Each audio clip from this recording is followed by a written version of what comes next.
Tengo que explicarme al puesto. Carolina Letelier Astorga. Carolina ha sido uno de los pilares fundamentales como para hablar de psicología. Yo considero que, no sé si han leído o han visitado la página de Pranas, que son uno de los gestores que crean, hacen acciones por lo que nos mueve a nosotros, por ejemplo, de visitar o de venir a estos seminarios. Carolina Letelier es una mujer, mamá de 3 hijos hombres, con una nieta mujer, profesora primero y después psicóloga, es co-desarrolladora de Pranas Chile, es terapeuta narrativa interesada principalmente en la atención clínica, el trabajo comunitario, investigación y docencia en prácticas de terapia narrativa. Es co-desarrolladora junto a Italo Latorre de la iniciativa Pranas Chile, interesados en la difusión de las prácticas narrativas en nuestros contextos latinoamericanos, y hoy va a presentar trayendo al mundo nuestras conversaciones, una reflexión de género desde las prácticas narrativas. Gracias, Carolina, por aceptar estar con nosotros.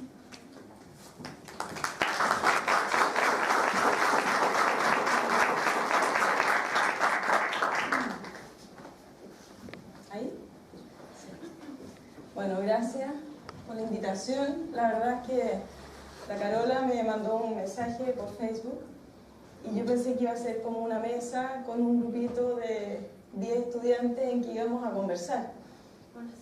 Y después empecé a ver carteles y cosas y me fui enterando de que era un evento de esta magnitud. Así que lo que me complicó bastante porque estas cosas me ponen nerviosa. No traje ningún PowerPoint porque yo quería conversar. Pero bueno, el título era Trayendo el mundo a las conversaciones. Yo trabajo desde el enfoque de las prácticas narrativas de Michael White y David Epstein, y a raíz de esa comprensión del trabajo que hacemos, nos interesa muchísimo y nos parece como indispensable, ineludible, hacer visible el contexto en el cual estamos trabajando, hacer visible las relaciones de poder que están implicadas en nuestro trabajo, ¿ya? Yo pensaba, tratando de ver qué podía compartir acá, una de las cosas que se me vino a la cabeza fue de todas las personas que vamos a exponer, soy la única mujer. Julieta Paredes, una feminista aymara, dice: las mujeres somos la mitad de todo. Y no creo que sea casual que sea la única mujer. Además, yo hoy día viajé a Concepción porque soy de Santiago, porque mañana hago clases a un grupo de diplomados que hacemos acá, y me tocó esta vez viajar a mí. Podría haberle tocado a Ítalo, y podría haber sido él el que estuviera aquí, seguramente, y habrían sido puros hombres los que habrían estado exponiendo. No creo que sea casual. Por suerte que es la Carola, una mujer, la que organizó y la que armó todo esto, y tampoco creo que eso sea casual. El tema es que las mujeres en general están invisibles, mucho más invisibles que los hombres. Y ese, por ejemplo, es un tema que a nosotros nos interesa hacer visible, porque eso tiene efectos en la vida de las personas. Eso era como para ejemplificar un poco la reflexión que me surgió al venir acá. Todas las experiencias que vivimos están de alguna manera atravesadas por o implican aspectos políticos. Esta misma situación en que estamos ahora, por ejemplo, es una estructura que sostiene una concepción política de lo que es la enseñanza, por ejemplo, ¿cierto? Yo estoy aquí arriba y ustedes están allá, en una estructura sujetos a los asientos, mirando hacia adelante, escuchándome.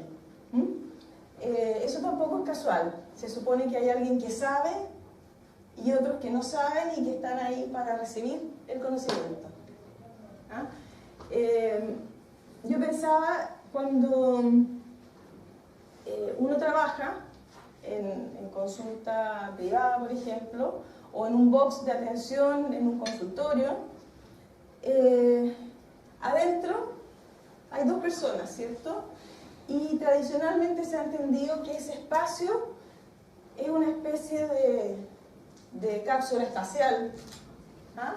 Es un espacio sacrosanto que está como al margen de cualquier influencia o de cualquier contaminación que pueda existir respecto de la realidad que está ocurriendo afuera, ¿ya? Como que el mundo queda afuera y la persona entra y se encuentra ahí frente a un experto que va a saber qué hacer. Lo que hablaba Marcelo tiene directamente que ver con esto, ¿cierto? O sea, esa idea de que hay alguien que se ha formado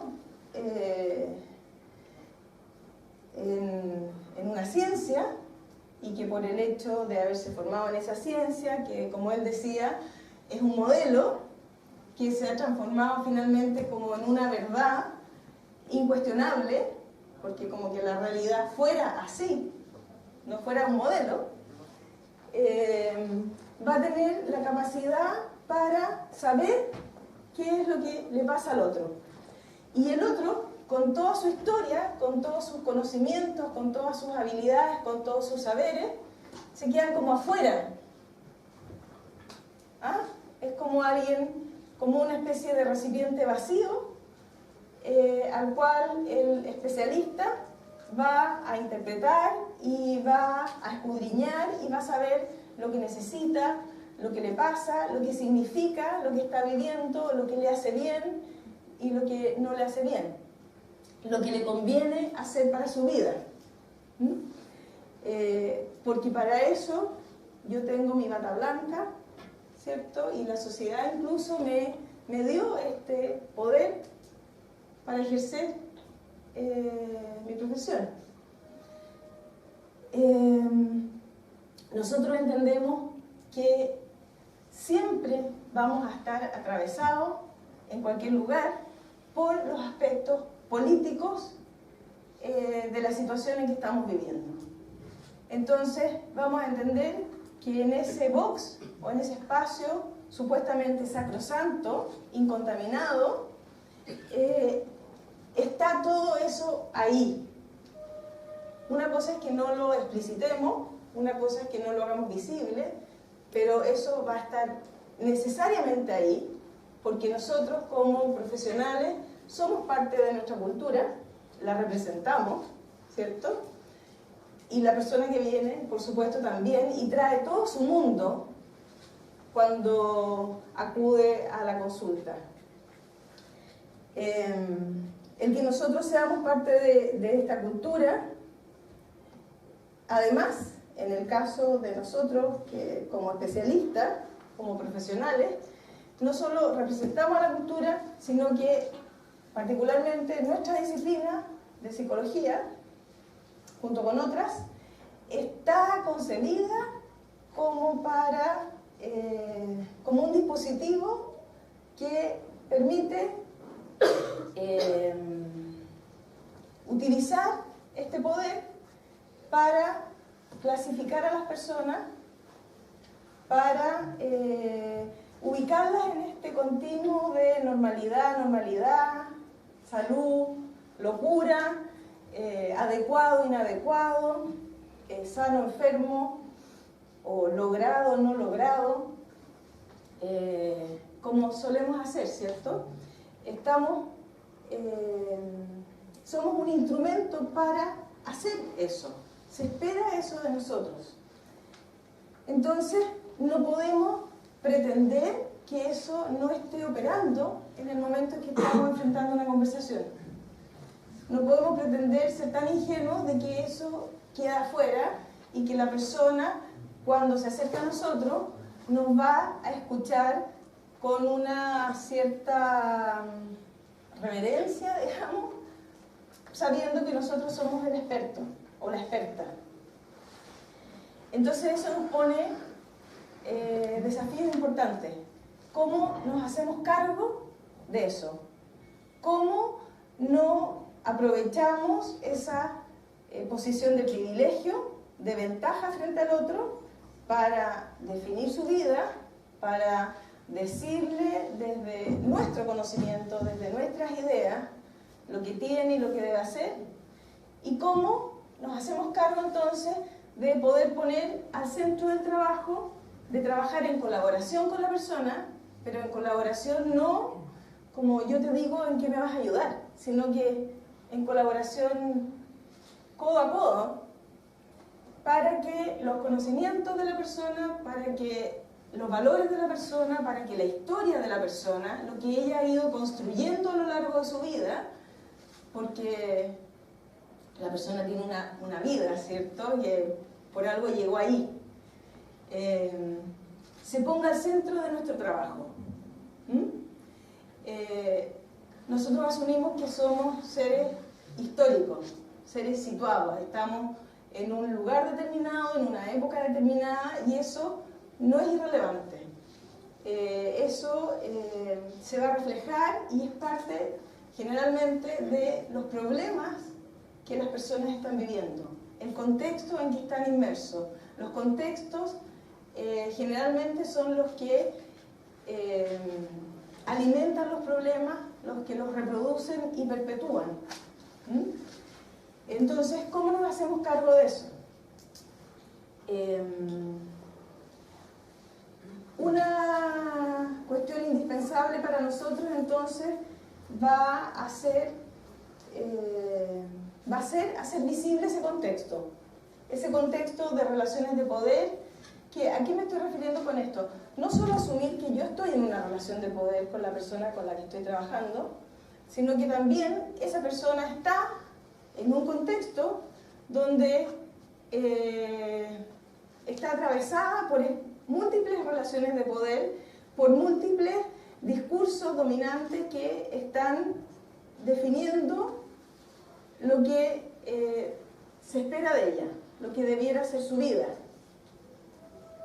Estoy pensando, por ejemplo, en esta sociedad, porque yo tenía el tema de género, ¿cierto? Lo que significa ser mujer. Uno no nace y empieza a construir la idea de la mujer que quiere ser, ¿cierto? Hay una serie de definiciones que nuestra cultura nos entrega de lo que se espera de nosotras, de cómo tenemos que ser como hijas, de cómo tenemos que ser como madres, de cómo tenemos que ser como amantes, de cómo tenemos que ser como profesionales, etc. El otro día una mujer en la consulta me decía, cuando un hombre le toca viajar por trabajo, todo el mundo le dice, uy, que te está yendo bien, que entretenida tu pega. Cuando una mujer le toca viajar por trabajo, dicen, ya dejó de nuevo botar a los hijos. Es súper poco considerada, o lo único que piensa es en su carrera. No da lo mismo, ¿cierto? Estamos inmersas en una sociedad, en una cultura que marca los caminos, y son caminos bastante únicos, excluyentes. Si eres una cosa, no eres la otra. No permite eso que decía Marcelo, de movernos en rango, del blanco al negro, pasando por muchos grises diferentes. Uno te clasifican y debes estar en un lado y no en el otro. Entonces,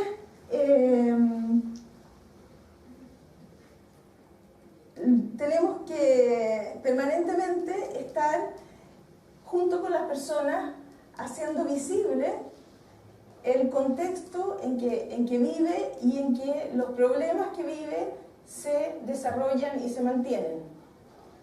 Quería traer entonces acá, para ejemplificar algo del trabajo, brevemente 3 historias con mujeres y mostrar algo de los cambios que uno puede hacer si nos permitimos salirnos de nuestro conocimiento experto, de esas ideas y de ese poder que supuestamente tenemos, y nos atrevemos a ponernos a trabajar junto con las personas con que trabajamos, a explorar sus vidas y a encontrar historias y grietas alternativas que nos permitan salir de esas historias dominantes del problema y encontrar otras maneras posibles de ser. Tengo 3 historias en mente. Una es de una mujer de 25 años que llega con un diagnóstico de TOC desde hace 11 años, tomando muchos medicamentos desde hace 11 años, y me dice, no quiero tomar más pastillas, no quiero seguir sintiendo que mi vida está como definida por los medicamentos. El TOC, todos saben, me imagino lo que es el TOC, ¿cierto? La tenía convencida de que su vida está determinada desde ese diagnóstico que se le hizo cuando era adolescente. Y ese diagnóstico le prescribía varias cosas hacia su futuro, porque ese diagnóstico define muchas cosas a las cuales ella está como impelida a hacer, ¿cierto? A realizar ciertas acciones. Por lo tanto, ella no se siente con la libertad de hacer muchos planes que pueden ser interferidos, que pueden ser impedidos de realizar por este TOC, ¿cierto? El TOC define límites a sus sueños. O sea, ese diagnóstico no es nada de inocuo, no es solamente como el atribuirle una palabra a alguien, como hacía Marcelo, sino que es modelarle un camino, es moldearle una forma de pensar en sí misma, una forma de pensar en su futuro. Y ella se resistía a eso, no quería someterse a ese destino. Y bueno, empezamos a explorar qué es lo que había en este TOC, ¿ya? Y empezamos justamente en un ejercicio de apropiarse del lenguaje, porque el trastorno obsesivo compulsivo no es una palabra que a ella se le habría ocurrido para nombrar lo que ella vivía, ¿cierto? Eso se lo pusieron, un experto. Y ella empezó a definir esto como que era una nube negra que se le ponía encima y que le inundaba la cabeza con una serie de pensamientos que lo obligaban a hacer determinadas cosas en determinadas circunstancias. Empezamos entonces a explorar, así como cuando uno entra en una selva, me imagino, nunca lo he hecho, pero me imagino que será algo así, o como cuando uno va a un lugar desconocido, a un país que nunca ha ido, o a una ciudad que no conoce, que tiene que preguntarlo todo, porque nosotros no sabemos. No me queda otra que el otro, el que sabe, el experto, te cuente lo que vive. Nosotros tenemos la premisa que la persona es experta en su vida. Es imposible que yo sepa, por muchos años de universidad, de doctorado, de magísteres que tenga, lo que la persona vive. Es imposible que yo sepa cómo esa persona está significando su experiencia. La única forma de saberlo es preguntándole, es metiéndome en ese viaje con ella. Entonces empezamos como a escudriñar en esta nube negra, y esos pensamientos no era cualquier tipo de pensamiento. Esos pensamientos estaban llenos de discursos acerca de lo que es ser una buena mujer, acerca de lo que es, de la forma en que una mujer ama, de cómo es ese amor cuando es realmente un amor incondicional, cómo es una mujer muestra hacia sus seres queridos ese amor, cómo se entrega a ellos. ¿Ah? Eran pensamientos que estaban llenos de mandatos, de obligaciones, de culpa, de tener que ser completamente incondicional y postergarse siempre, por ejemplo. O sea, son pensamientos que están directamente relacionados con la cultura en que vivimos. No los sacó de la nada, no eran pensamientos locos.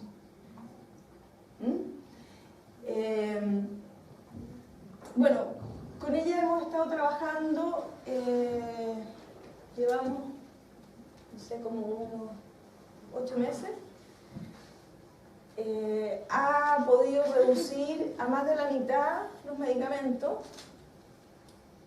Trató de hacerlo más y no fue posible en ese momento, pero eso ya para ella significa un avance muy importante, incluso económicamente, porque esos medicamentos son súper caros,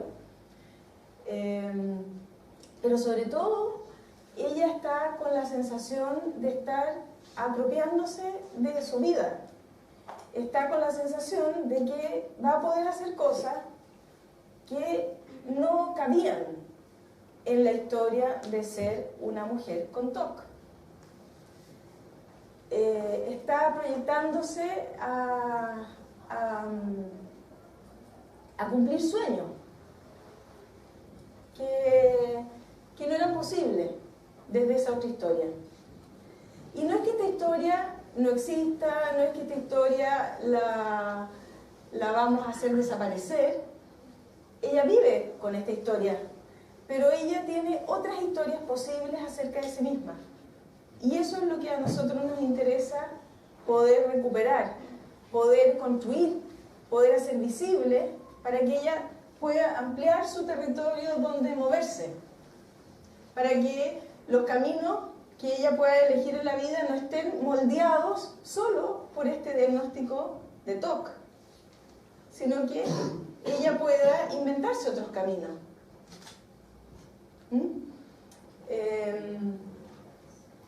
Otra historia es la historia de Marcela, que yo la compartí el año pasado cuando hicimos un seminario acá, de una mujer también de esa edad, 26 años, 27 tiene ahora, que llega con una idea de sí misma como muy como reflejo de esta literatura que hay, como las mujeres que aman demasiado, o como de ser una mujer que algo tiene, alguna falla tiene, porque como que busca parejas o relaciones en que es maltratada. Como que hay algo en ella que está mal, que promueve o permite o facilita que esto ocurra así. Y si yo me quedo pegada en esta idea o más bien como que apago mi curiosidad y me quedo satisfecha con alguna explicación de falla interna o de alguna estructura o de alguna esencia que define esto, que la pone en ese lugar en las relaciones que establece. No sé bien qué habría pasado en realidad, pero sé que si empezamos a explorar en su historia y podemos ver que es alguien que vivió abuso, por ejemplo, en la infancia, y que esa experiencia más otra relación de pareja en que vivió bastante maltrato en la adolescencia, podemos ver cómo ella ha estado sometida a un entrenamiento de sí misma, de ser considerada o de ser puesta en un lugar de cosa, de objeto, de ser utilizada por otro, ¿cierto? De ser considerada como alguien que no vale la pena o que no tiene valor por sí misma como ser humano. Entonces, cuando pensamos en eso, eso no ocurre en el vacío, y eso no ocurre porque ella tiene la mala suerte de que le pasó esto, ¿cierto? Eso ocurre porque estamos también en una sociedad patriarcal, en donde las ideas machistas permiten que muchas cosas ocurran. Hacen posible que muchos hombres sientan el derecho de posesión, por ejemplo, o de dominación sobre las mujeres. Yo no digo que todos lo estén viviendo así. Yo sé que han habido bastantes cambios en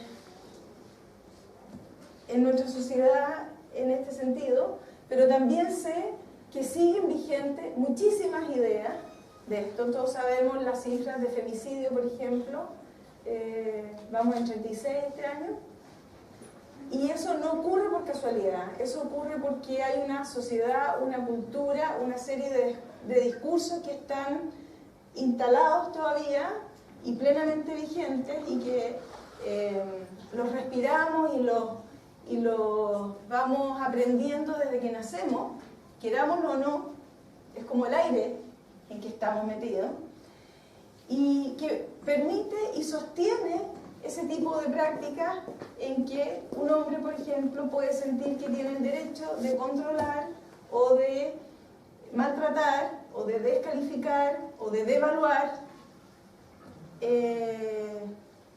a su pareja. Entonces, 2 minutos. Si no hacemos visible eso, ella sigue sintiéndose la responsable, la culpable de que esto le ocurra. Y no logra poner su situación como parte de un contexto mayor, como expresión de un problema mayor que además no solo le ocurre a ella, sino que le ocurre y lo viven muchas mujeres. Otra historia, que solamente la voy a nombrar, de una mujer que es lesbiana, que al inicio de las conversaciones plantea como que esto de ser lesbiana no ha significado mayor problema para ella, como que siente que lo tiene más o menos asumido, pero en alguna, como en el tercer encuentro, dice: no, porque yo sé que para otras personas yo puedo ser asquerosa. Entonces, ¿para qué la voy a incomodar? ¿Para qué voy a decir que soy lesbiana? ¿O para qué voy a hacer visible, si estoy con pareja, que soy lesbiana? Porque se pueden incomodar y pueden sentir que yo soy asquerosa. Yo no he vivido eso, pero de escucharlo y, no sé, de tratarme... me suena como de una violencia horrorosa. Entonces, imaginarme que alguien pueda vivir 30 años con esa sensación de sí misma, cuidando al resto de no ponerlos a a estar con alguien que puede ser vista por ellos como asquerosa, me imagino que tiene efectos en su vida. ¿Ah? Ella venía muy preocupada por sentir como rabia contra el mundo, de estar rabiosa. ¿Ah? Entonces, ¿cómo hacemos visible el contexto? A eso me refería con cómo traemos el mundo donde estamos parados a las conversaciones. ¿Cómo lo ponemos ahí? ¿Cómo hacemos visible que eso está operando en nuestras vidas? ¿Ah? Nos está moldeando. Otra forma que nosotros tenemos para hacer esto posible es invitar a otros a las conversaciones. Invitarlos a través de compartir cartas, por ejemplo, de compartir audios, por ejemplo, o de ser testigos de conversaciones.